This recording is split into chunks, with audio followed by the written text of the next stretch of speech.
between them I can't hide, but still I stand despite the frame. I'll find my way. Good afternoon, everyone, and welcome to Unplugged Unfiltered. I am Brian Clements alongside Bob Clements, and tonight we are talking. We're trying new podcast times, and if you like different podcast times, let us know for sure, because we're trying out some different ones. But whatever one works the best for you, for sure, let us know, because like I said, we want to make sure that we have the best time for everybody possible. But tonight we're talking about the Hantavirus. And I'm not sitting here and saying that it's going to be the next pandemic. It's not going to be this, but everything that I've seen on it, everything that I've read, I've watched on it, it made me think there are so many business owners out there that are not prepared for a disturbance or a disaster that is going to happen. And every business experiences that. And I think that's a good time for us to sit here and say, how do you prepare? We did a lot of stuff during COVID to help dealers. We were daily updates. We did a webinar every day for all of our dealers on the newest bullshit that wasn't correct from the government. Exactly. But we were trying to stay up with everything. Yeah.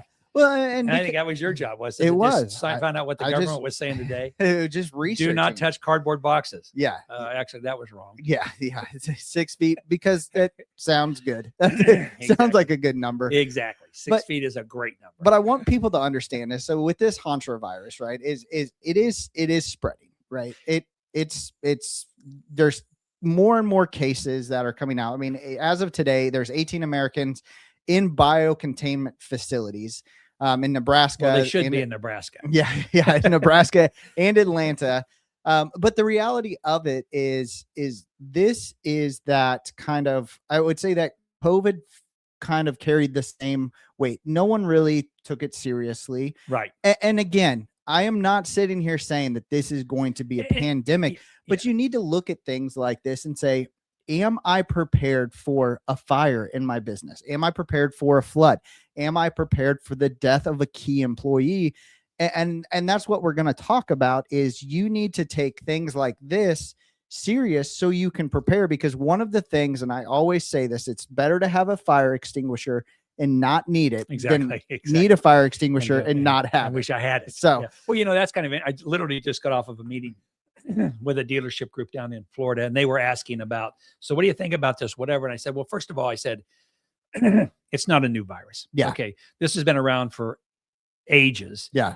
It comes from rodents, droppings, saliva. Why you would ever get a rodent saliva on you, I'm not exactly sure.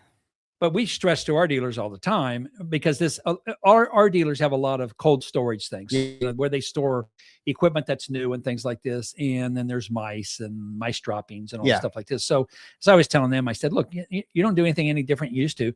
When you're sweeping floors and stuff, don't sweep dust, get floor dry, floor compound, sweeping compound.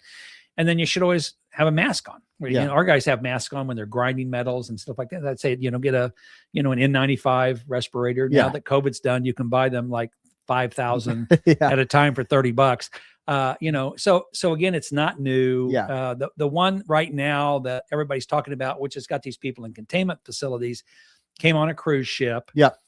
It's never before had a human to human transmission. Apparently this did.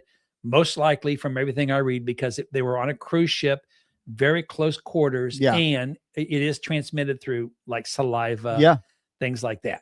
So again, I don't think it's going to be anything. But your point is, whether it's this or whether it's COVID or anything else, I don't care what it is. There is going to be crap that happens. Absolutely. Okay?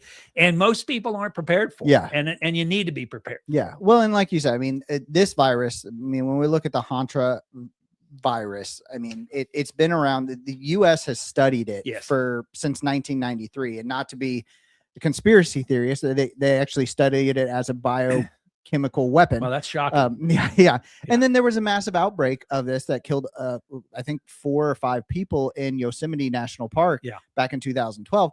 But the thing about this, I will have to say, COVID only had like a 2% mortality rate. Yes. This has a 38. 38%. So this, as the viruses, this is a hell of a lot more deadly than what COVID ever was. It is. So again, it's, if you get it, you need to take it serious. Well, and as I was doing a bunch of research on the virus, and as I was kind of building this episode, one of the things that, and it kept coming back to me, is people feel safe because they don't see the mouse, right? Yeah. You know that, it's through rodent droppings, right? Yeah. I don't see a mouse, so I'm safe.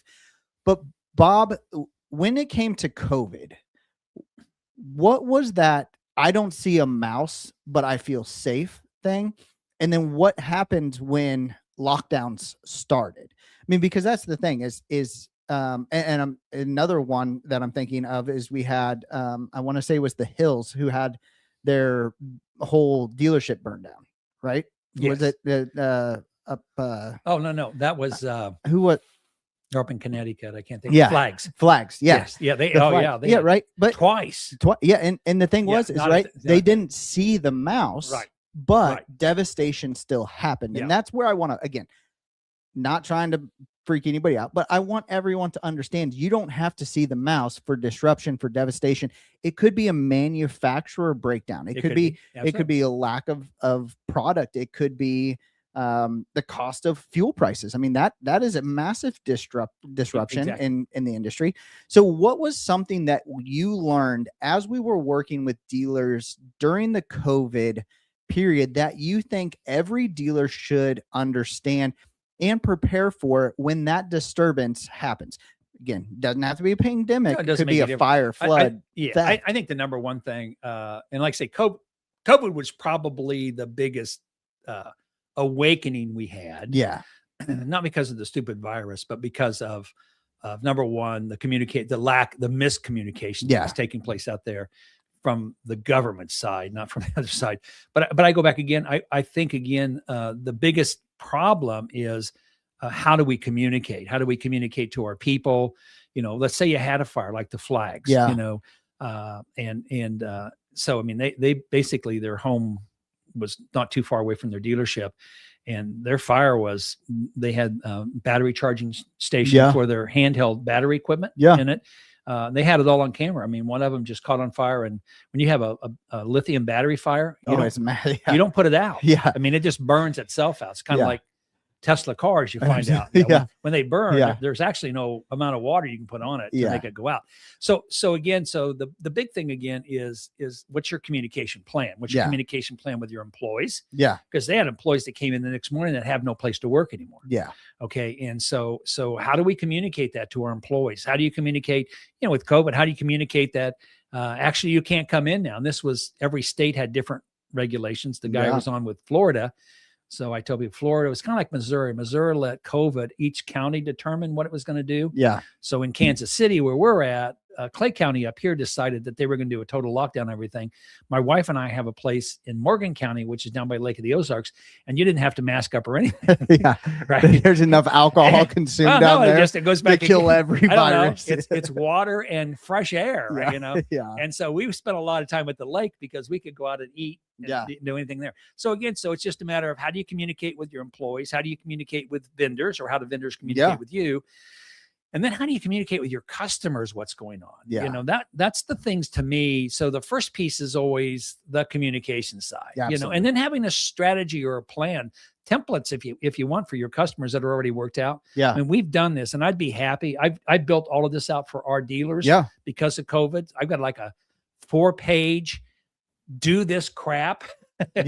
You know, and have yourself ready for this the next time. And I'd be happy, Brian, if somebody wanted to reach out to you or whatever, I'll send it to you. And then if anybody would like it, it's built for dealerships, but it'll pretty much work for your business. Well, and that's the thing is no matter what disruptance, whatever, you know, destruction, and we always hope that there's never that in business, but it even could come from internal, right? It could come from an investor. It could come from, I mean, you have to be prepared to survive every single thing. And we've talked about this over and over and over again.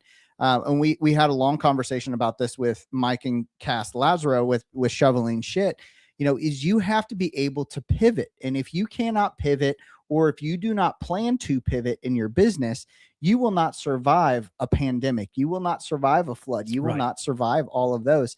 But as we kind of look at it, so when we're talking to an entrepreneur, someone who maybe is new in business, they didn't go through the COVID era. Right.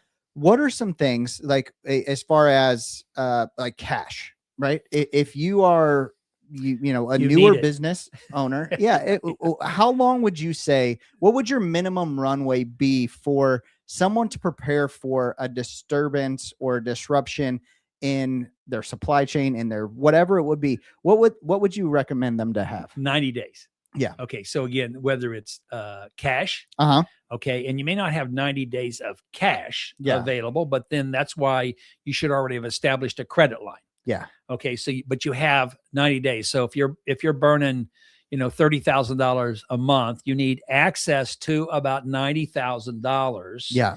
So that you can, because in 90 days, most of the stupidness will be over. Yeah. Okay. Sometimes it takes longer than that, but I would say outside of some meteor hits the earth and all life ceases to exist, 90 days will give you a good runway, because you're not gonna be burning 30,000 at the 90-day period of time. You know, probably your first 30 days, if it's something crazy, you may have to fund that whole time, but you're going to start gaining some ground again. So you're not going to burn $90,000 in 90 days, but you want to have it there just in case something happens. It's kind of like my dealerships, parts, a lot of our dealers were kind of running lean on parts. And because of, again, COVID and all of the supply chain issues, I've got most of my dealers back saying, I would rather have a few less turns on my inventory, have the stuff we know we need, get it in stock so that if something happens, we're good to go. Yeah. Right. So I think, again, because a lot of us, myself included, got pretty lax in our thoughts about, oh shit, nothing's ever going to happen. Yeah. Yeah. And we got a little, lazy. And I think it just brings everybody back to saying, okay, we run businesses. We got people that are our employees that are counting on us doing a good job running the business. So again, being completely lean is not a good idea in this day and age. No, I mean, and it's not, because whether it's a pandemic or whether it's just natural life, supply chains break down. They do. I mean, it does. I mean, I remember, and it was a kind of a crazy supply chain breakdown, but and it was actually, I think it happened during COVID, but one of the largest mower grass directional chute companies burnt down. Yeah. And so these manufacturers couldn't get chutes for their mower decks to get grass out from underneath the mower to get but it's required by law to have those on there. And so but those are crazy circumstances, and now these dealers can't get mowers and they can't sell anything, and it's just, you just never know what the hell's going to happen. And you've got to be, I got everything I need to sell a $15,000 mower, but a $80 chute. Yeah, exactly. And I can't get it because the factory burned down. Yeah, exactly. Yeah. So some of that stuff you can't predict. Yeah. I mean, you just can't. But I think, again, my rule of thumb would be whatever I need to operate on a day-to-day basis, whatever it is, I want to have 90 days of that somehow available for me to get access to. I may not have it all there, but I want to have it lined out. Even having, in that particular case, why would any manufacturer, all manufacturers rely on one manufacturer to have a product? To me, that's like stupid. Absolutely. Okay. Spread out your risk a little bit there. But I would say the same thing with businesses. You've got, I got a great relationship with this bank over here. Well, that's great. Right. But doesn't mean that you shouldn't have another good relationship with another bank. Or I got a great relationship with this vendor I buy, like Steve Manglos, he was talking about, I buy all my sugar from here, I buy all my sugar from there.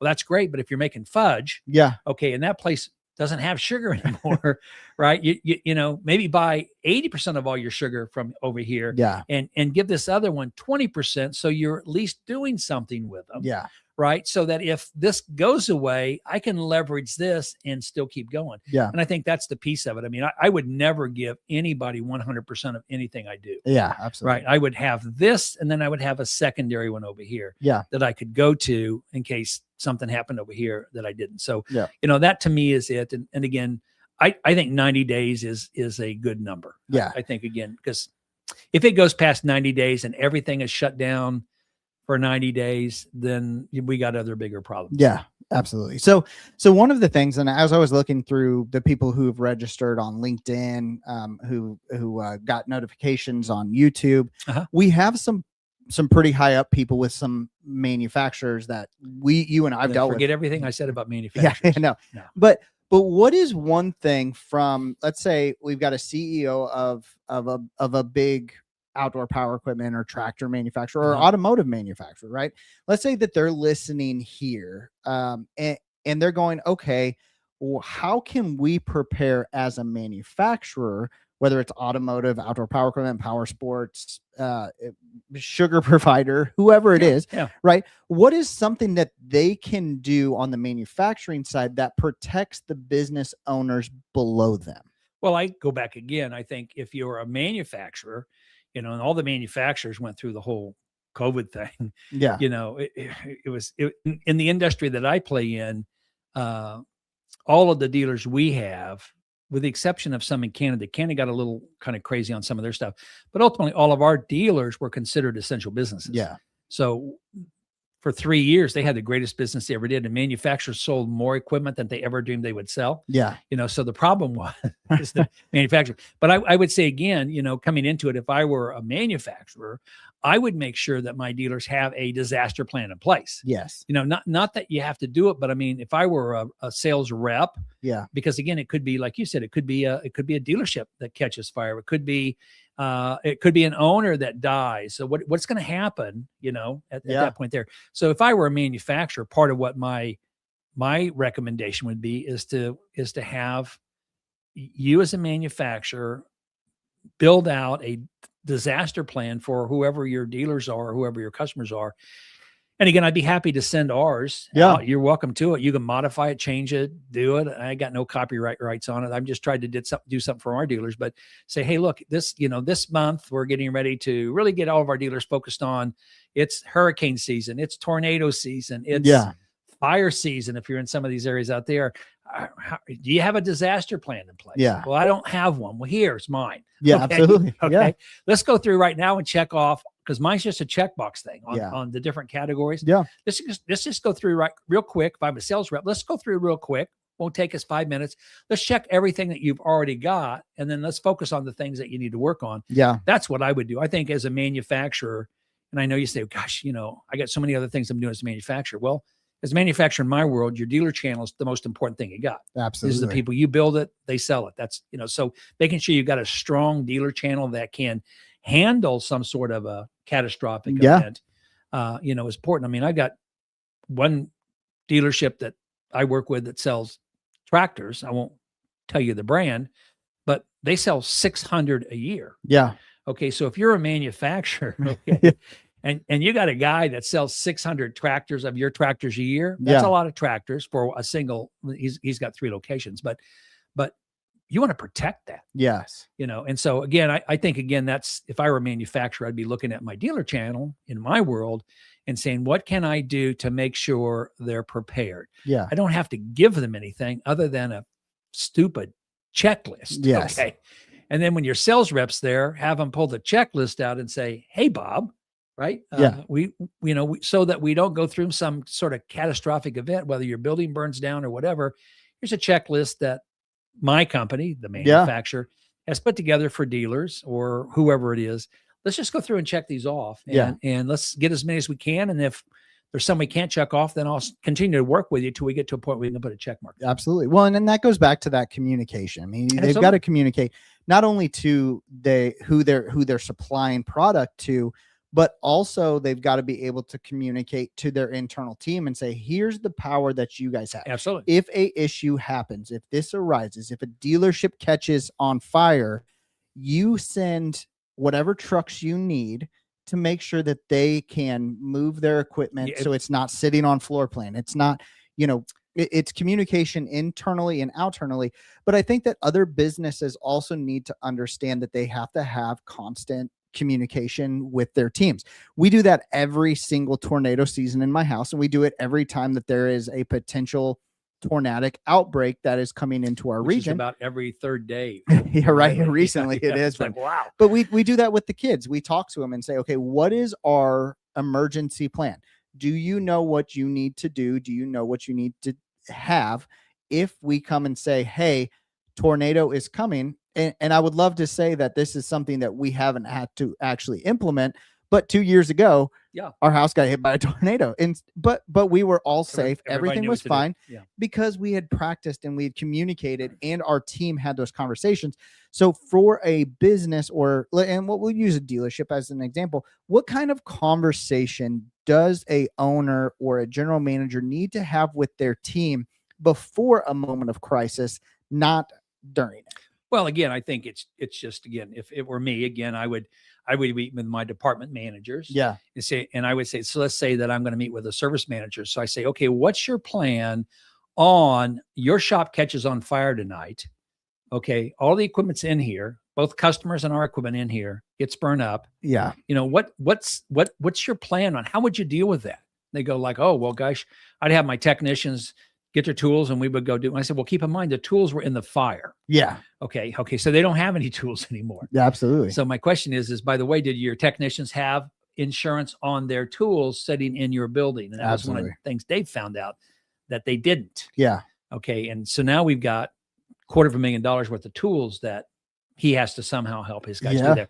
So I would meet with each department, same thing in parts, same thing in sales, same thing in rentals, you know, and the rental side of it many times won't be what happens if this happens. It's what happens if we have a tornado and all of a sudden we've got this huge demand for rental equipment, excavators, skid steers, all the stuff like this. How are you set up to deal with that? Who do we give it to first? Yes. We're not going to do first come, first serve. We got customers that deal with us all the time. They're always going to have access first to any equipment they need. So what's your plan on that? Who are those people? Yeah. Right. And so that's the kind of stuff there. I think you meet department by department and say, I need you to just think about it. What would happen if this happened? Yeah. And how would we then do it? I think I'm going to go back to your other question about the manufacturer, because you'd made a comment that I thought this is really a great point on this. So maybe as a manufacturer, you do have this crisis team. Yeah. Okay. And so maybe it's somebody in financing, and maybe it's somebody in sales, and maybe it's somebody in parts or whatever it is in my world. And you say, look, you guys are going to be my crisis team. So if we have something happen to a dealer, a single dealer anywhere in the United States, that's one of our dealers, I want you guys on a plane flying out there, and you have 100% of the resources you need to do whatever you need to do. And whether it's a small dealer or a big dealer, man, what kind of message would that communicate? Well, so and I think that's something definitely, and we're going to clip that because it has to be soon. But having a crisis response team that shows so much support for your customers, right? And whether we're talking about a honey stand at the farmer's market, or we're talking about a massive manufacturer, you need to do that for your customers. So if something happens, right, and they shut down all farmers markets, what is your backup plan going to be, right? Because now you can't sell directly to the customer, but how do you create that quote unquote crisis team and say, hey, I know that we can't sell it to you directly, but if you order this much, we will deliver it to your doorstep. Absolutely. Right. And so having that crisis team is something that I think that whether you're a massive multi-billion-dollar manufacturer or whether you are, Grant at Farm Fresh Meats there in Kearney, right? You've got to have, how do I respond to a disruption somewhere in my business? Yeah, and like you say, if I'm a manufacturer, my customer is my dealer. Absolutely. So I got a crisis response team, and it doesn't have to be 30 people. Yeah, and I could take 4 people in a manufacturer that could go in, and if they came into a dealership and the dealers and the manufacturer said, these guys have to the company, whatever these guys need, give it to them. Yeah, whatever they need. They ask for something, just say yes. And then we'll deal with the consequences as a manufacturer later on, but just say yes to them. Absolutely. And let's help them get up. So I love that idea. And I think, again, like you said, it's the same thing for, we just laugh about the little honey business. There. By the way, if they shut the farmer's market down, I love these people's honeys. They can put their wagon in my driveway. There you go. And I'll help Facebook it and market it. And we'll do a live We'll do a live podcast from there during their honey booth. So if you're listening and you own the honey products there Yeah. on the square. You can use my driveway to do that. So, but I go back again. I think it's the communication. Number one is communication to your people internally. And then if I were a manufacturer, I would communicate to all of my dealers in my world and say, hey, if this ever happens, we've got a crisis response team. Yeah. We will know it happened. Yes. Okay.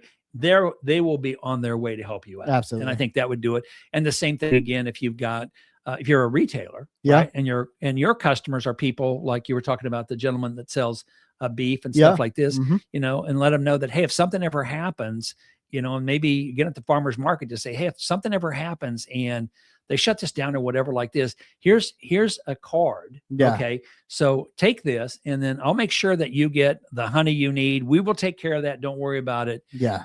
But I think, again, then it really kind of goes back, Brian, what you said before about the communication. Absolutely. You know, whether we're communicating with our own team or whether we're communicating with our customers, what do you have in place to make that happen? Because, again, you know, we're talking about the virus now, and I'm not too concerned about it until I'll die from it. Then I'll go, damn, I should have been a little bit more attentive. Absolutely. But I'm not around mice that I know of. Yeah. And if I were in sweeping dust, I would always wear a mask anyway.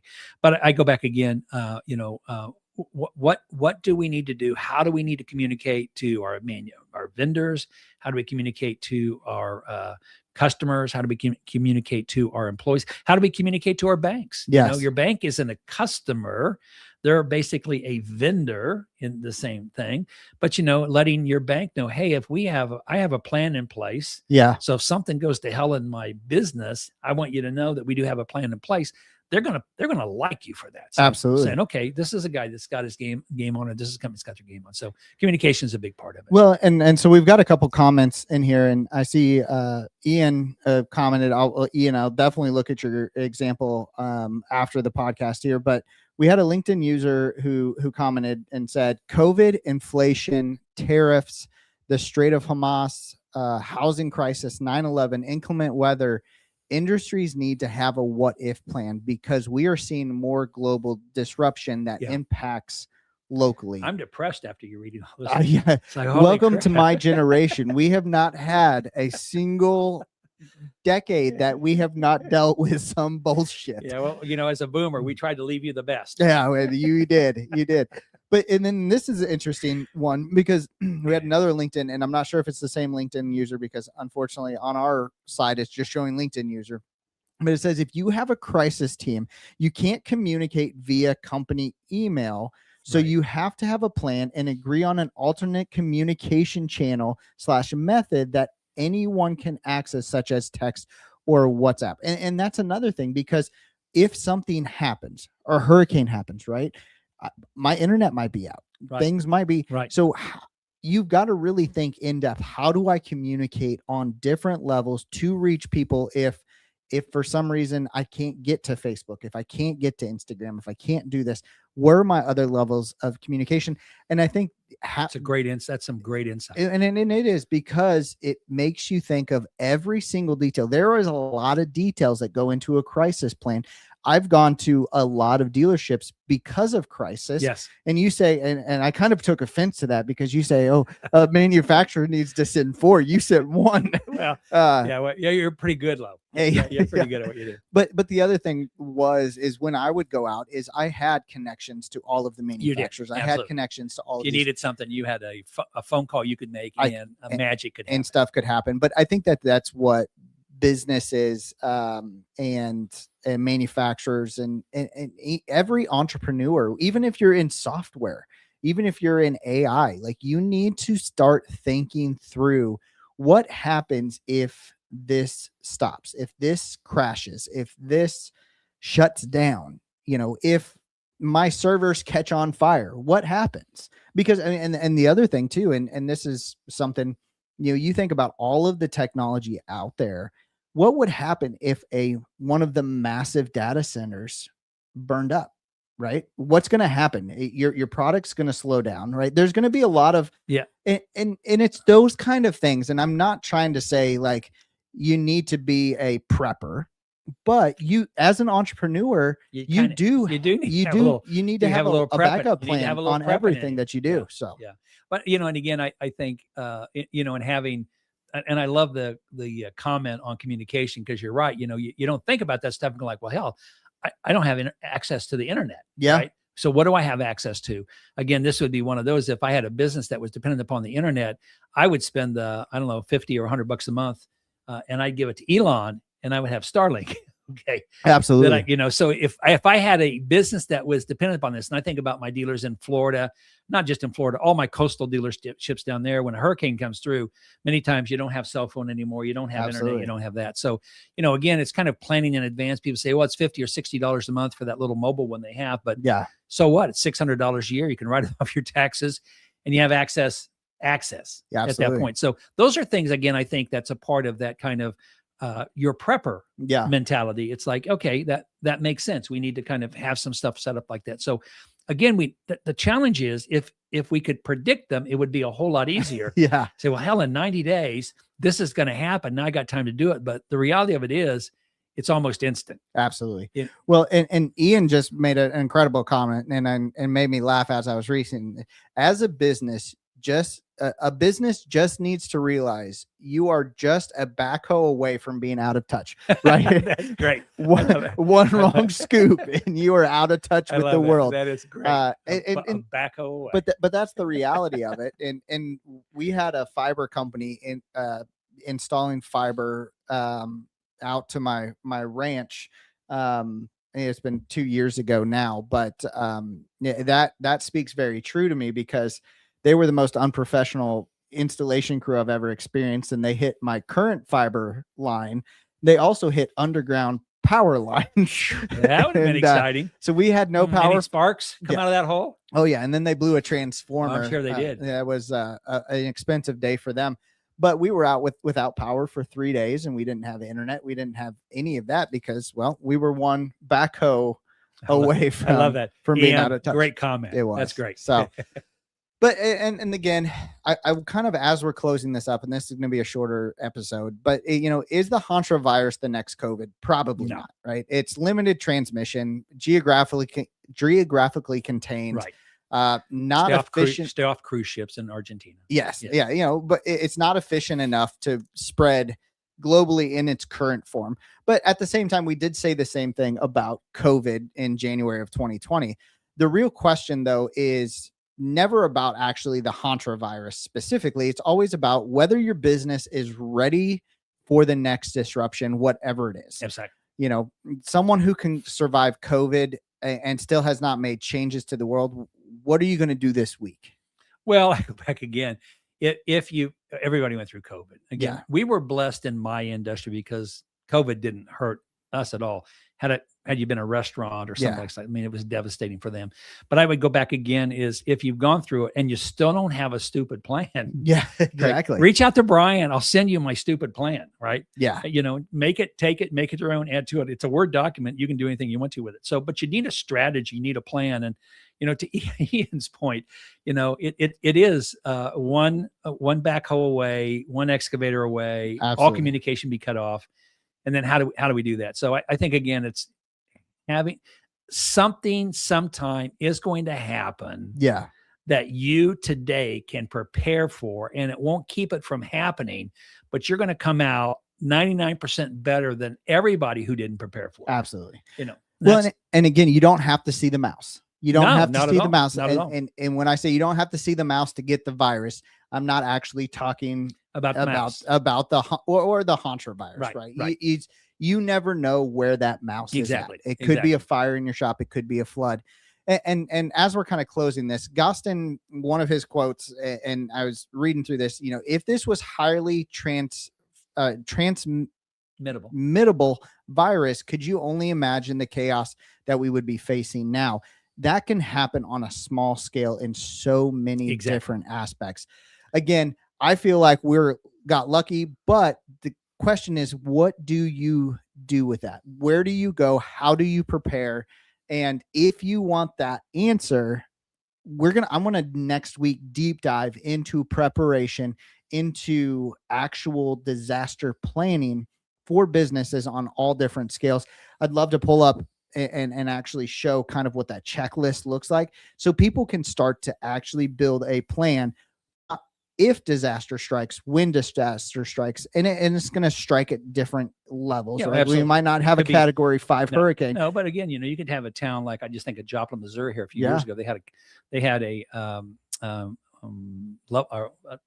EF5, EF5, which is a massive tornado. I mean, it just destroyed everything in that town. And Joplin's a pretty good sized town, but it didn't bother anything else around that town. Yeah. Okay. Absolutely. So everybody else around that town was fine. But if you were in that town, it was devastating. Absolutely. And that's the thing. Again, it could be a very specific area, but in that area, it's devastating than what you're planning to do. Well, and again, it doesn't even have to be a natural disaster, right? What if your main parts person is sick for a month?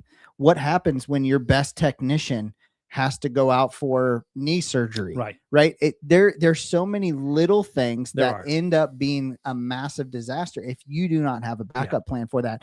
But with that being said, if you want help building a disaster plan, join us next week, because we are going to walk through that.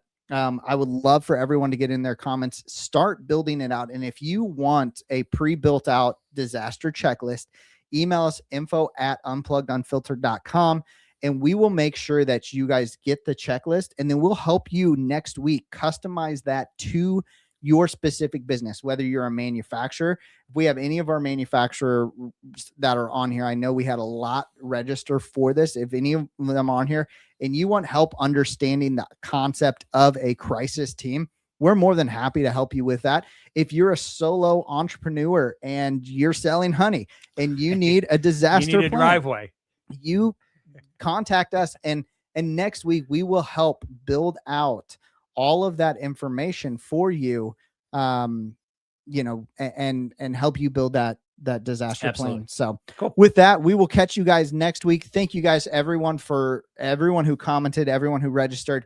Make sure that you follow us on all of our social media platforms, specifically YouTube. YouTube is one we're pushing really heavily. I love the comments from YouTube. There's no delay on it when we're using it on our streaming platform. So I encourage everyone to check out our YouTube channel. We post there. We're live there every week. But we appreciate every single one, and we will see you guys next week. Be prepared. Come prepared, have your readiness pack, and we will help you pack it fully so that your business is ready for whatever disruption or disaster comes your way. Thanks, everybody. Thanks. Never disappoint, so we have coincidentally stumbled on a legendary